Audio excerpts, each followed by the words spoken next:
Well, hello, everybody, Giants fans. I know you're excited to see this guy next to me, Jonathan Okay. Sanchez, forever Giant. And this evening, Giants fans, Jonathan, they get to relive your no-hitter from July 10th, 2009. It was such an exciting night. It had been the first no-hitter thrown by a Giants lefty since Mike McCormick did it June 12th, 1959. So fans had waited more than 50 years to see a lefty throw a no-hitter with the Giants. And let's just get right to it in our 3 up, 3 down segment and set the stage, if you would, Jonathan, for fans, the frustration, the struggles you were having that season up to that start. You had gone down to the bullpen trying to work on things with Dave Righetti, and how important that start was for you to keep a spot in the rotation, but also for your career following. Yeah, it's that was a bad year for me. I started, the season struggling. I was walking a lot of guys, and all I had in my mind was I was gonna get sent down, and I was pitching, with that in my mind all the time, and it wasn't me. It wasn't like I want to go out there and be me, and they put me in the bullpen. I thought they were gonna send me down, but I'm glad they sent me to the bullpen. So this is not me. I know we want to be in the bullpen, but I was kind of mad they put me in the bullpen. I rather go to AAA be starter. But I was in the big leagues. I was, making service. Then I was in the bullpen. I don't know if I pitched out of the bullpen that year, but a week later, Randy Johnson got hurt, and I was in the bullpen and say, oh wow, one of the starter got hurt, so now it's gonna be me in the mound because I was the only one that can make a lot of pitches out of the bullpen.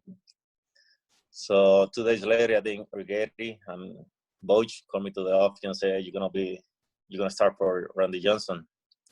I said, okay, I will do it. And then they come, and I went out there, and I don't know what happened. I really don't know why I did out there. I still don't know what happened. Hard to pinpoint what exactly the change was, but maybe it was just that you didn't have a whole lot of time to overthink it, and you had to go just do what you knew how to do. Yeah, I went out there with my mindset that to be go inning by inning, pitch by pitch, because Righetti told me you got 60 pitches. So I went out there and said, I just got to go down and pitch. You got to challenge guys. So I went out there, I started pitching and pitching and pitching. I passed my 60 pitches, and they didn't know what to do. So we can't get him out. Let him pitch until he give a hit. And that never happened. No, it never happened. And one thing I love about this story is the human aspect to it in so many ways. One of those being Juan Uribe's role in this game. A lot of people may not know that you had a perfect game through 7 1/3, and then Juan Uribe made an error. So my question is, at that point, first of all, were you aware that you had a perfect game? A lot of guys don't realize it.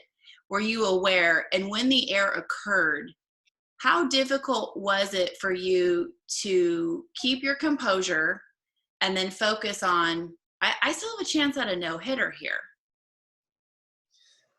Yeah, I didn't know. I was just pitching, going to the dugout, sitting there. Nobody talked to me. I didn't talk to nobody because I was kind of mad that they put me in the bullpen, because I knew I was struggling, but I know I could pitch, could be a starter. So I went to the mound that day. I was very mad. So I went out there. I just started throwing the ball, challenging guys. When he made the error, I didn't know I had the no-hitter or the perfect game either. I was just pitching. And then he made the error. It is funny because we had Pablo in third, Right. Sandoval was on third, and they switched with Uribe because Uribe had better defense, and he made the error. Yep. So I don't blame him. You know, it's something that had to happen. Maybe it wasn't a perfect game. It had to be a no-hitter. I get the no-hitter. I made history, and God gave me the no-hitter. Yeah, it's just so, I love the irony in that it didn't end up a perfect game, but it was the perfect game for you. It was exactly what you needed to happen in your career. And my third question in our 3 Up, 3 Down segment has to be, of course, about your father. And I had mentioned the human element around this game.